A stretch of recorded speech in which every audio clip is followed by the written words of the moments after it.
Would you bark for me?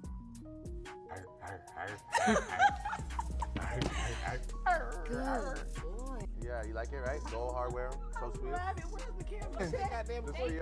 Oh my goodness. And we have your trip. We're going to New Zealand, right? Yeah, wherever you want to go. And I don't hate you. Right. I just hate all of the choices that you make.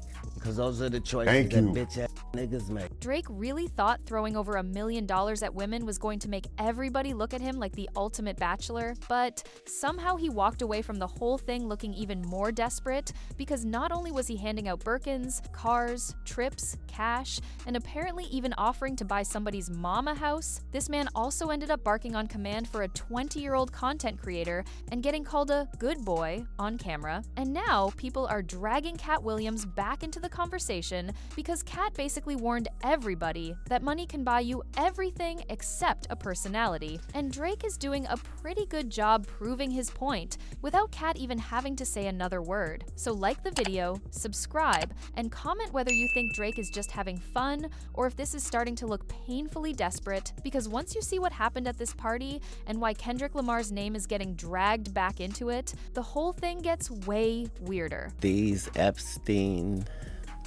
characters have existed throughout history. Everybody is a supplier. If you say do it, I would. Okay. You're saying this, and now I'm gonna test it. Okay. Would you bark for me?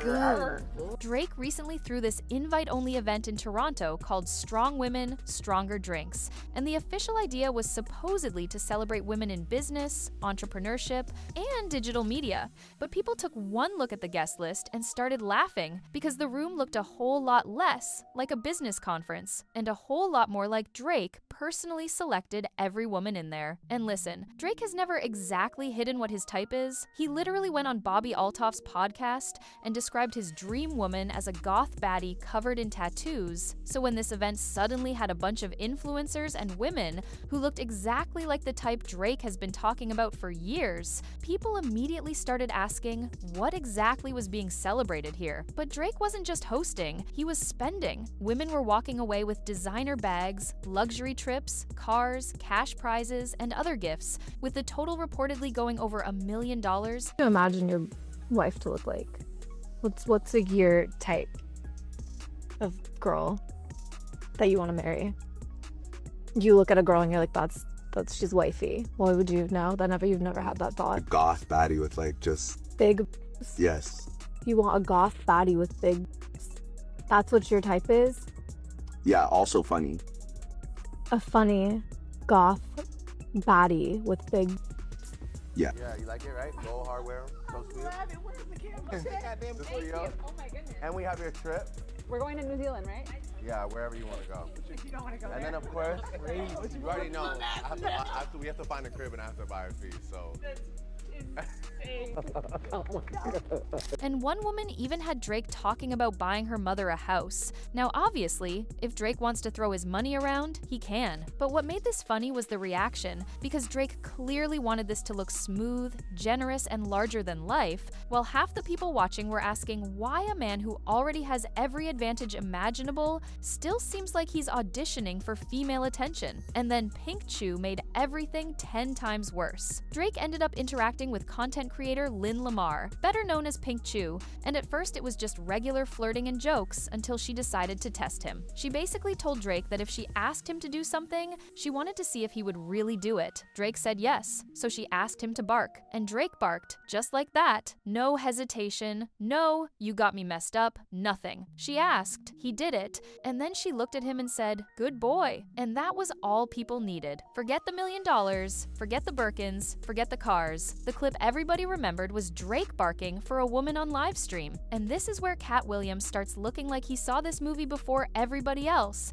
All of these big dick deviants is all catching hell in 2024. It's up for all of them. It don't matter if you Diddy or whoever you is. TG Jakes, any of them. All lies will be exposed. That's all.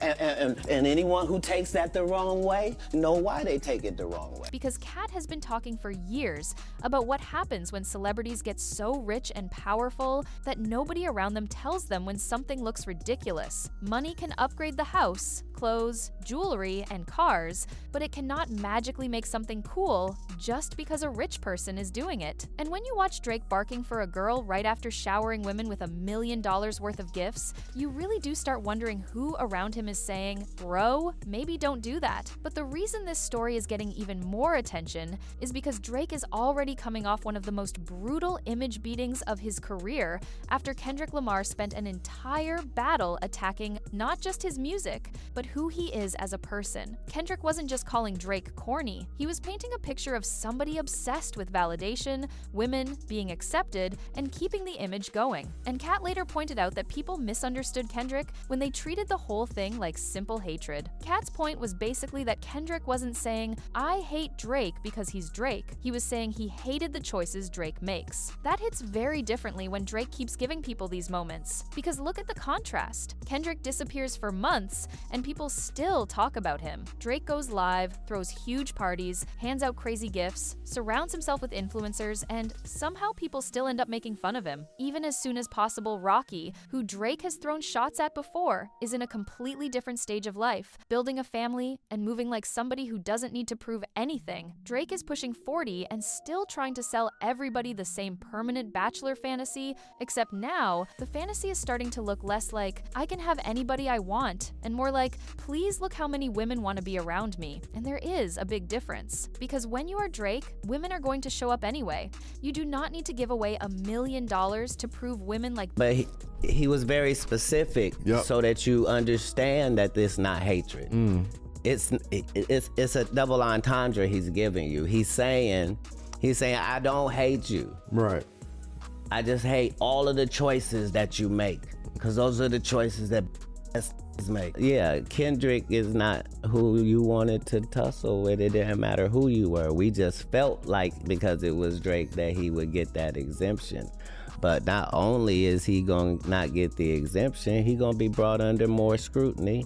And when K-Dot pulled his cover and say that you just used the culture when you needed it, nobody going to pop up and disregard that and say different. Are Kendrick Lamar and Katt Williams kindred spirits? I would hope so. I'm saying that's why he's saying make Katt Williams and them proud. The truth about to get loud. Like, understand, I ain't nobody, but I got a rank on our side though. They like the ops know and the people on the being around you, so why make such a spectacle out of it? That is exactly why people are saying this feels like buying attention instead of naturally getting it. And then once the barking clip went viral, all the darker stuff from the Kendrick battle started coming back too. During the beef, Kendrick kept hinting that there was much more underneath the surface, and even said the rabbit hole went deeper. Then there was that infamous Meet the Grams cover showing personal items reportedly connected to Drake, including medication bottles with Aubrey Graham's name, receipts, clothing, and other random objects. At first, nobody knew where Kendrick got any of it. Academics suggested the items may have come from luggage connected to Drake's father, but then this mysterious account called Ebony Prince appeared online showing the exact same items and claiming they came from a night involving Drake at the Mark Hotel in New York. That sent everybody straight into conspiracy mode. People started digging through old stories, photos, rumors, and accusations, trying to figure out what Kendrick supposedly knew. And this is where things get very dark very quickly, because some of the claims people started attaching to Drake went way beyond anything that has been proven.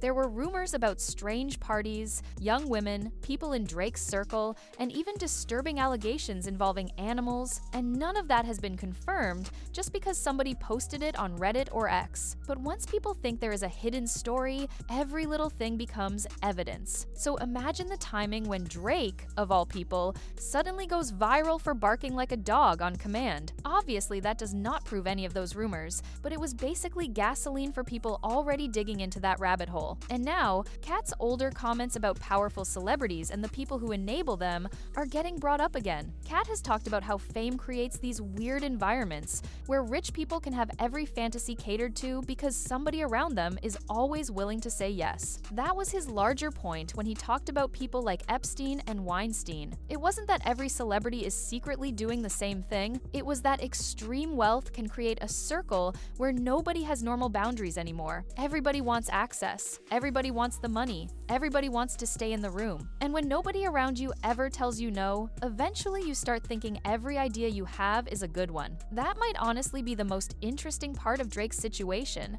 because even if you ignore every dark rumor completely, the public behavior alone is enough to make people ask, what is going on with him? Why does a man this successful still seem so hungry for approval? Why does somebody with that much status need to constantly remind everybody how much money he has, how many women are around him, and how little he supposedly cares what anybody thinks? People who truly do not care usually do not spend this much energy showing you how much they do not care, and that is why Katt's words keep coming back around. Drake can buy the Birkin, he can buy the car, he can pay for the vacation, but if the moment looks corny, all that money just makes it an expensive, corny moment. And right now, Drake seems determined to give Kendrick and Katt fresh material without either one of them even needing to respond. Because imagine spending over $1 million trying to create the ultimate flex, and the one thing everybody remembers is a woman telling you to bark and then calling you a good boy. At that point, Katt doesn't even have to roast you. The clip already did the job.